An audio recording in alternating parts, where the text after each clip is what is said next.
Hey everybody, it is Rick. I know that the last video kind of had everything in limbo and things are kind of still in limbo. Like I said, maybe next year we can discuss what's going on in my life. But right now I am home. I have some time. I had stuff built up, so I figured why not get some more videos recorded. This way they're all recorded for the rest of the year. Today is December 7th. The Christmas tree is up next to me. The Christmas Vacation tin set is set up on display. I have a hat because my hair is insane. Still have not gotten a haircut or shave. We're now looking at 10 months since the last time I got a haircut or a shave. So I'm going to try to knock out videos today and tomorrow. I have a bunch of stuff to talk about. I have probably 5 review videos to do. I have a bunch of unboxings and pickups. So figure why not dive into it. Keep my mind off of things for the next few days. Get videos recorded. I think pretty much what I'm going to stick to is going to be like a monthly recording schedule. So I'm basically going to try to record once a month and record enough videos that'll last throughout the month. This way I can dedicate my time to spending it with my family and such, and still get YouTube videos out there for you guys to check out and watch. Obviously, if I get something to review, I will throw in a review here and there. I'm going to try to stick to the Tuesday-Friday schedule. This week will be a little different. I'm recording this on Monday, December 7th, as I mentioned. This review video will go up tomorrow. There will not be a pickup video this upcoming Friday. Can't really disclose why, but all is well. So a video will be coming out tomorrow, this video, Tuesday, the 8th. No pickup video this weekend. And then we'll go start a normal schedule next week. Review video Tuesday, pickup/unboxing video on Friday. And I should probably have enough videos recorded to last through January. So plenty of new content coming to the channel. As you guys can tell, there wasn't a review video last week. There was a pickup video that I had done through my last round of recordings. Today's kind of the, well, I don't want to say the opposite, but I have plenty of videos. Going to dive right in. We're talking November reviews, like I said, so we're about a month removed from these movies, a little over a month now. So have some stuff I want to talk about. I'm going to dive right in. The first title I want to talk about is a movie I heard mixed things about. This was a 2020 release that came out from RLJE Films, and that is The Tax Collector, which stars Shia LaBeouf. As you guys know, I'm a huge fan, and also Bobby Soto. So, yeah, there was a lot of hate on this movie, lots of negative feedback, but as a huge fan of LaBeouf, as a fan of the trailer, wanted to check it out. And I think the problem that a lot of people have with this movie is it's a gangster movie in a way. Basically, the two main characters, Shia LaBeouf and Bobby Soto's characters, are tax collectors. So they basically collect tax money, underground tax money, from drug dealers and crime lords, basically. And the movie does lack action. There's lots of dialogue in this film, but I really enjoyed it, honestly. I thought it was intense. I thought that it built up well to certain scenes, and the action was kind of put off until the third act, which I was fine with. So there were some questions that the movie raised. I did like the story. I think Shia LaBeouf obviously does well in the movie, but there was a few weird things, like his character has cauliflower ear throughout the whole movie. Don't really know what that's from. They don't really go into details. I also noticed that his accent changes in the movie, which kind of took me out of it in scenes. But the movie is watchable. Not a masterpiece, but it's definitely watchable, and I don't think it deserves all the hate that it received. It's going to make the shelf. I am going to keep this, and I give it a 3 out of 5. So that is The Tax Collector. Next up, I think I just talked about this in my last pickup video because it was from the Kino Lorber Shocktober sale. I had this on DVD and decided to upgrade to the Blu-ray even though I'd never seen the movie. And that is Mumford. And this movie has a loaded cast. You have Jason Lee, Martin Short, David Paymer, Ted Danson, Zooey Deschanel, Elizabeth Moss, Robert Stack. There's a bunch of names in this movie that you would recognize. But I think the biggest issue I have with this movie is how thin it spreads itself. So the movie is basically about a character named Mumford who's played by Lauren Dean, who comes to a town also known as Mumford. And he is like the psychologist, probably a therapist is what it's described as. Yeah, basically he's a therapist, and you see him meeting with all his clients and the misadventures of him being a therapist and the weird characters he interacts with. Jason Lee's character in this movie is like a 12-year-old boy in a 30-year-old's body, and I understand that's part of the character they were going for, but it was way too like goofy and just didn't seem to fit with other things going on in the movie. But it basically jumps all over the place. It doesn't get into too much detail with certain characters. There's certain characters you only see in the movie once or twice, and it just feels like it glosses over too much. So, you know, at the end of the movie, without spoiling it, it kind of tidies itself up very cleanly, and there's stuff that happens in this movie where it shouldn't end nice, neat, and clean, and it does, which bothered me. I give it a 2.5 out of 5. I don't know if this is going to stay on the shelf. I don't know if it's something I ever need to revisit. So this might go on the eBay page, which... Another thing, while I'm thinking of it, some of you guys do order from my eBay page, and I appreciate that very much.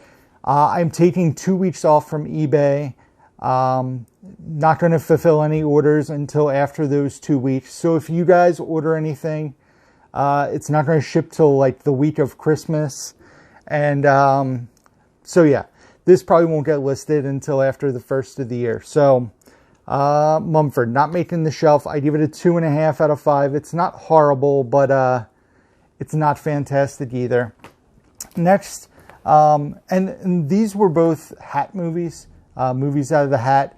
The Hat kind of went to the wayside, just with like other stuff we wanted to see and other things going on. And then now we're in December, so we should be watching Christmas movies, but even that we haven't really stuck with. We've just kind of been watching random stuff, so you'll notice that in the videos it's not necessarily all Hat titles, but this was a Hat title, and it's on this 4-movie comedy set from Mill Creek, and it is Walk Hard, the Dewey Cox story. A movie I've seen one time before. I know that Dave, aka Cinema Sickness, I think he's going by again, or Minty Fresh, we'll cover both, and John Bowles, if you watch Dave's videos, some of Bowles' movies.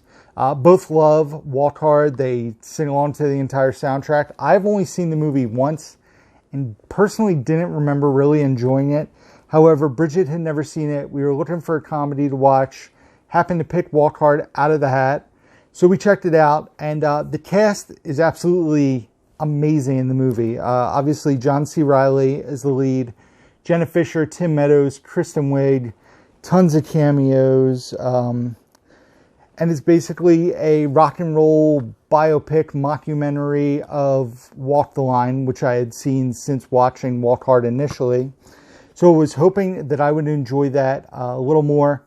However, the movie just doesn't fully grab me. I do enjoy the music in the film, and the humor hits sometimes, but other times it just doesn't. But it's not a very rewatchable movie. I think of other movies around this time. Step Brothers, Knocked Up, Superbad. I watch those movies over and over, and I still laugh. Walk Hard didn't really do it for me. I will say there's one particular scene in Walk Hard that features a 1960s band, very popular British 1960s band.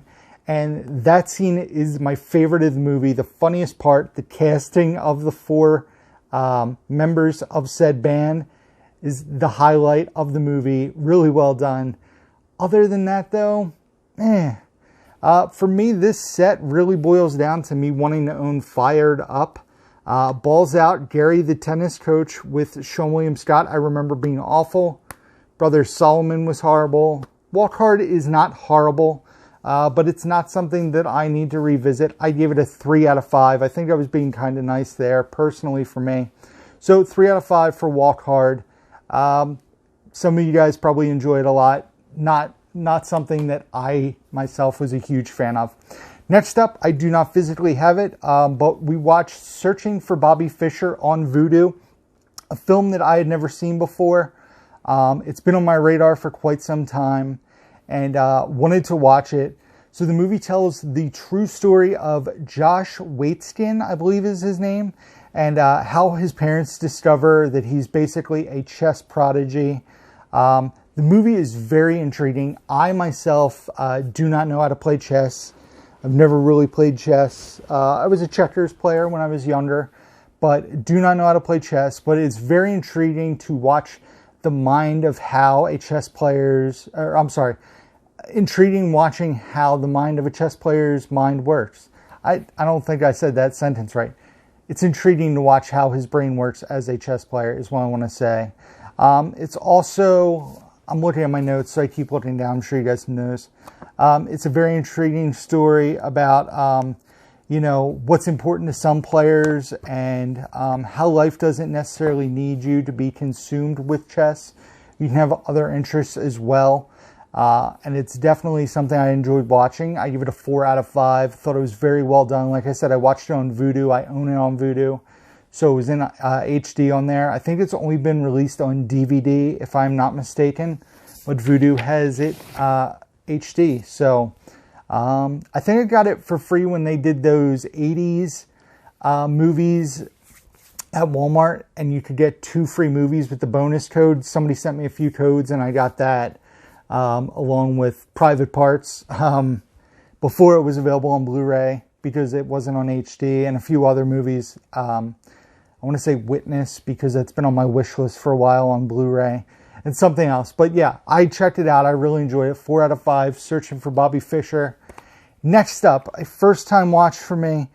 This was sent over to me by the awesome folks at Warner Brothers Home Entertainment. I did a review already about the actual Blu-ray itself.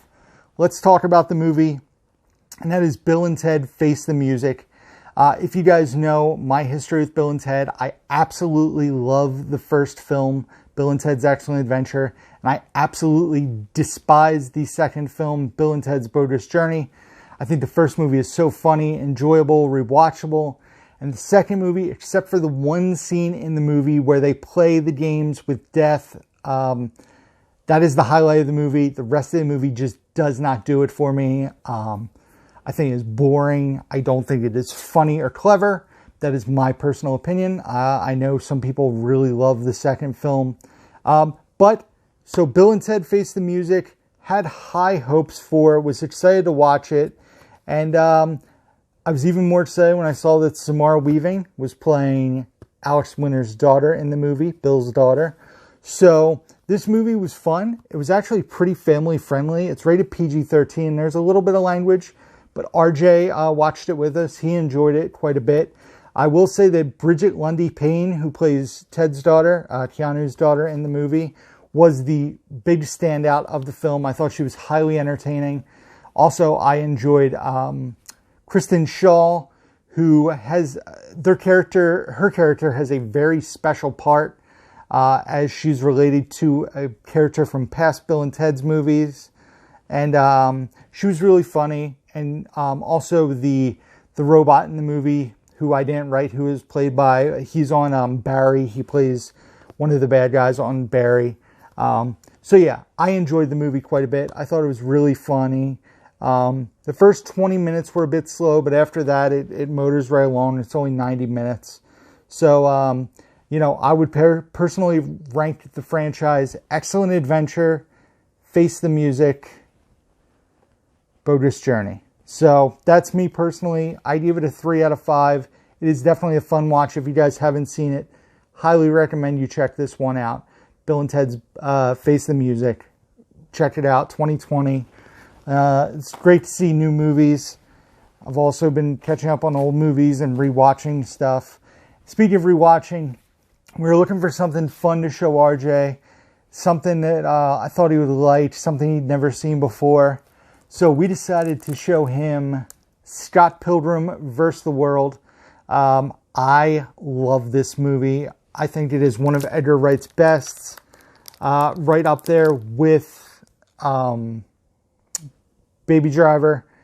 And, man, I am blanking. Shaun of the Dead. And the whole Cornetto trilogy, honestly. I love his movies. And I'm just a huge fan of Edgar Wright. I love his writing style. And this movie is so much fun. Great performances throughout. You know, this movie has such fantastic music. Gives off video game vibes, which I thought RJ would like, and he did. He really enjoyed it. Edgar Wright just constantly puts out good stuff. I've enjoyed, I think, most, if not everything that he's put out so far. Michael Cera, perfectly cast in this film. 3 future superheroes in this movie. If you guys think about it, I don't want to spoil any fun. Also, Kieran Culkin and Aubrey Plaza are in this movie. Both steal every scene they're in. They're hilarious. Just so fun. Very rewatchable. I've watched this movie a number of times. Showed it to my sister probably a year or two ago for her first watch. Showed it to RJ. He really liked it. But Scott Pilgrim vs. the World, I give a 4.5 out of 5. Fantastic movie. One I highly recommend. And that is it, guys. So thank you for watching. It feels good to do this. It's a much needed distraction. Plus I'll get my shelves cleaned up a little so I don't have random movies just sitting all over behind the tree. So thank you guys for watching. As always, check out the links down below. You can find links to everything: Facebook, Instagram, Twitter, eBay page, Letterboxd, where I rate and review all the movies that I watch, Blu-ray.com profile, Amazon wishlist, email address, P.O. Box, all can be found down below. Be sure to hit the thumbs up button if you guys enjoy it. Hit the bell notification so you guys know when new videos are dropping on the channel. And that is it. So as always, until next time, who's down to a movie?